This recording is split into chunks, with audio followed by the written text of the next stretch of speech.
Welcome to the Movie Spoiler Club, the channel where you can watch movie, television, and streaming series within minutes. Today we're going to spoil the movie Captain America Civil War, 2016. This movie story plot is about political pressure mounts to install a system of accountability when the actions of the Avengers lead to collateral damage. The new status quo deeply divides members of the team. Captain America, Chris Evans, believes superheroes should remain free to defend humanity without government interference. Iron Man, Robert Downey Jr., sharply disagrees and supports oversight. As the debate escalates into an all-out feud, Black Widow, Scarlett Johansson, Hawkeye, Jeremy Renner, and other team members must pick a side. As the movie opens in 1991, we see Bucky Barnes getting brainwashed to be the Winter Soldier. After a scientist reading out a set of specific words from a book, he's given a job to do with no witnesses. We see him causing a car crash and bringing back a bag of serums from that car. The captain appreciates, saying that he did a good job. After the Avengers defeated the Ultron, Clint Barton has returned home to his wife and children. Thor has gone to Asgard, and there's no clue about Banner's whereabouts. Iron Man seemed to be disengaged too. We see the rest of the team consisting of Captain America, Black Widow, the Scarlet Witch, and Falcon are spying on Rumlow, a Hydra agent who had infiltrated into S.H.I.E.L.D. before Captain America exposed him. Captain America had managed to crash a helicarrier that Rumlow was in, but he survived and now has come with the name of Crossbones with a mask on. He and his men crash a garbage truck into an institution of disease control to get past through the security, and they grab a contagious deadly virus from there. Then they're confronted by the Avengers, and Crossbones commands his mercenaries to split and escape with the virus. The rest of the Avengers chase them while Captain America gets engaged in a fight with Crossbones, who has increased his strengths. Black Widow and Falcon manage to get the virus container back while Captain America finally manages to beat Crossbones. Crossbones says that he met Bucky at the lab and that he remembers Captain America. With this, Rogers gets distracted, which allows Crossbones to trigger a bomb in his vest. Wanda comes in time to save Captain America from that explosion by throwing Crossbones into the air with her powers, but not having enough time to control it. Crossbones explodes into a nearby building, taking the lives of dozens of civilians. Tony Stark shows a recreated video model of the scene where his parents leave the house before they get killed in a car accident.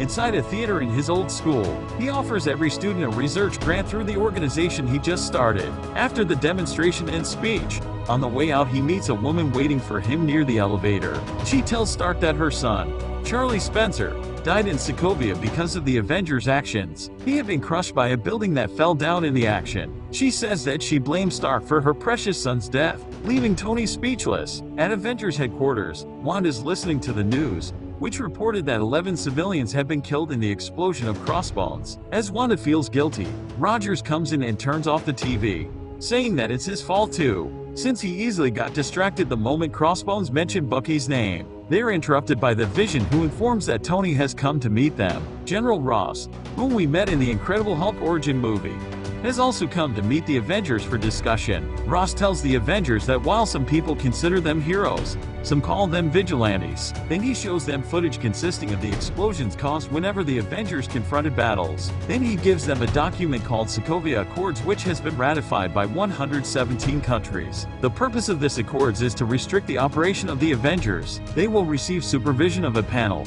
and only when that panel decides it's necessary, the Avengers will engage. Ross informs that there will be a meeting in Vienna, and they can sign for the Accords there. The Avengers gather and discuss whether they should sign the Accords or not for a couple of hours. Tony presents them a picture of Charlie Spencer and tells how that potential boy got killed because of them. Tony says that they need to be put in check, in any format, but Rogers disagrees for the idea of giving up the freedom to choose, pointing out the possibility of an incident where the Avengers need to engage but the supervisors wouldn't let them. During the argument, Rogers receives a text saying that Peggy has passed away in her sleep. Rogers attends the funeral of Peggy Carter with Wilson. To their surprise, S.H.I.E.L.D. agent Sharon Carter makes a speech at the funeral, revealing that she's the niece of Peggy Carter. The eye contact in the speech suggests that Sharon and Rogers are somewhat attracted to each other. After the funeral, Natasha comes to meet Rogers to tell him that she's going to Vienna to sign the Accords, and invites him to come with her, but Rogers refuses. In Vienna, Natasha meets the Prince of Wakanda,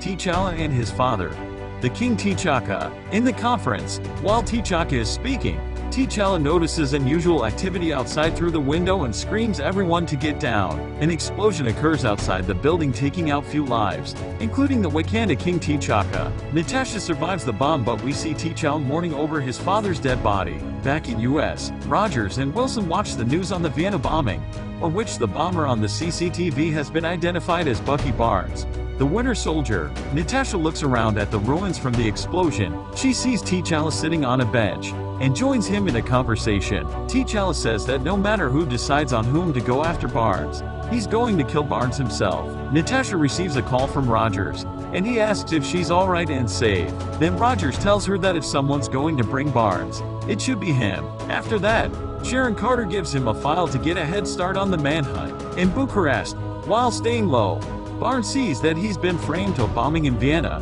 hoping to leave the city. He gets to his apartment but confronts Captain America in there. Barnes says that it wasn't him who did the bombing in Vienna, but they are interrupted by the storming in of state forces. Rogers protects and helps Barnes to get away by fighting the forces together, but when Barnes gets outside, he's confronted by Black Panther. As the force is still following them, Black Panther chases Barnes, followed by Captain America and Falcon. The chasing gets involved over vehicles on the street, until they get surrounded by the forces led by the War Machine. All of them get arrested, and Black Panther removes his mask, revealing that it was the Wakanda King T'Challa. Back at Avengers facility, we see Wanda and the Vision talking. Tony has ordered the Vision to keep Wanda inside the facility for public safety until the Accords settle. Meanwhile, Barnes, T'Challa, Captain America, and Falcon are taken to the task force headquarters in Berlin, where they meet Everett Ross, the leader of headquarters. Everett wants all of them prosecuted, and the wings and the shield are taken from Falcon and Captain America as the government property.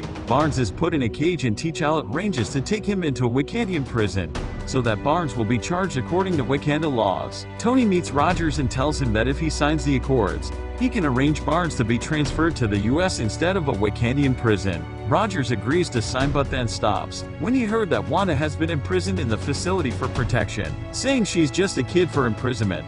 Rogers leaves without signing, as Bucky is interviewed by an officer sent by the United Nations.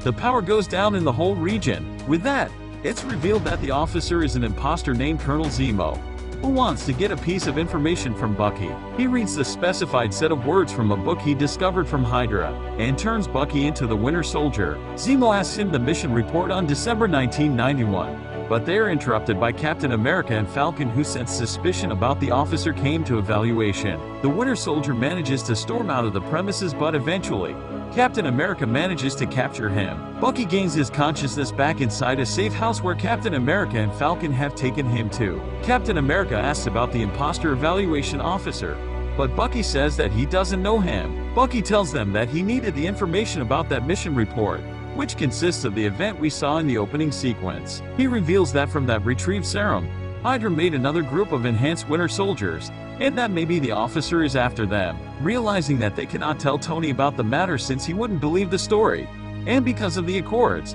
Rogers assembles a team to go after Zemo. Falcon recruits the Ant-Man and Captain America calls Clint Barton to come in. Barton gets Wanda from the imprisoned facility after stopping the Vision from resisting. At the same time, Tony forms his own team consisting of the War Machine, Black Widow, the Vision, Black Panther, and the Spider-Man to stop and take Captain America, Falcon, and Barnes in. The two teams collide with each other at the airport. Captain America plans to escape in a Quinjet that some of Tony's members arrive. Tony tells the Spider-Man, the youngster, to use the webbing while keeping distance. They fight with each other for some time, and finally, the Ant-Man provides a distraction for Captain America and Barnes to escape in the Quinjet by enlarging himself into a giant form. As Captain America and Barnes approach the Quinjet, they're confronted by Black Widow, but she lets them go as she only agreed with Tony to find Captain America's location, not to stop him. Seeing that Captain America is escaping in the Quinjet, the War Machine goes after it, followed by Falcon. Tony orders the Vision to stop Falcon, so the Vision shoots an energy beam. As Falcon dodges, the beam hits the War Machine, causing him to shut down and crash land. Tony gets down to see that Rhodes is heavily injured from the impact on the ground. After Captain America and Barnes leave to Siberia, the other team members are imprisoned in a remote facility somewhere in the ocean. As Tony hears the news on finding a dead body of the real evaluation officer of Barnes in a Berlin hotel room with wigs and prostheses, He discovers that the officer was an imposter and that Barnes has been framed into causing the explosion in Vienna. Tony goes to meet Wilson at the prison. After turning off the audio surveillance, he admits to Wilson that he was wrong. And now Captain America needs his help in Siberia. Wilson tells him where he can find Rogers but puts a condition that he has to go alone as a friend. Tony gets on his private helicopter to confront Captain America and Barnes while they're sneaking into the facility. After making peace, they advance into the facility to find that the other Winter soldiers, who were put asleep in cages, have been killed in their sleep. They see Zemo inside an indestructible chamber, and he tells them that he only wanted to find the footage of 1991 mission. He used the other Winter soldiers to lure Captain America, Barnes, and Iron Man and Black Panther, who had been following them unknown to everyone. Here's Zemo admitting responsibility for the Vienna bombing. Zemo plays the footage of the night on the mission in 1991, showing that it was Tony's parents, Howard Stark and his wife, who were in the car that was crashed by the Winter Soldier. Therefore, it's revealed that it was the Winter Soldier who killed Tony's parents. Tony asks Rogers if he knew this. Roger replies that he only knew it was done by Hydra. But as eventually the word yes slips out, Tony attacks both Bucky and Rogers. Iron Man takes out Bucky's metal arm and knocks him down. Then a duel begins with Captain America and the Iron Man, ending up with Captain America stabbing the shield on the arc reactor, shutting down the suit. Then Captain America helps Bucky stand and leaves with him. Hearing Tony saying that Captain America doesn't deserve to have the shield that his father designed, we see Black Panther approaching Zemo, who's sitting outside. Zemo tells him how he lost his family because of the actions of the Avengers. Zemo then decided to avenge them by destroying the Avengers within themselves. As he succeeded, Zemo attempts suicide by blowing his head off by a pistol, but Black Panther stops it, saying that the judgment on him isn't over yet. In the aftermath, we see Tony Stark helping Colonel Rhodes recover from his injury. Tony receives a letter from Steve Rogers, saying that he'll be there if Tony needs him. Bucky elects to be put in a cryogenic sleep in Wakanda, as he cannot trust his mind completely so that no one can manipulate him again. The movie ends with Steve Rogers' figure appearing in the remote prison, presumably to release his friends. In the post-credit scene, we see Peter Parker checking out the new Spider-Man web shooting device that Tony gave him, and he discovers a Spidey signal projector in it. Movie trivia. Do you know that Tom Holland commented on how intimidated he was when he came to screen test for Spider-Man, saying that Robert Downey Jr. took him aside and said, "Listen, I remember my screen test for Iron Man. I remember how terrified I was. Just think of it as an audition. It's nothing too scary. If you get it wrong, we'll just start again. No pressure." This movie gets the movie rating of 7.8 from IMDb, Tomatometer rating of 91 and audience score of 89 from Rotten Tomatoes. Thank you for watching, and be sure to hit like, subscribe, share your thoughts in the comments section, and hit the notification bell for the new movie spoiler video every week.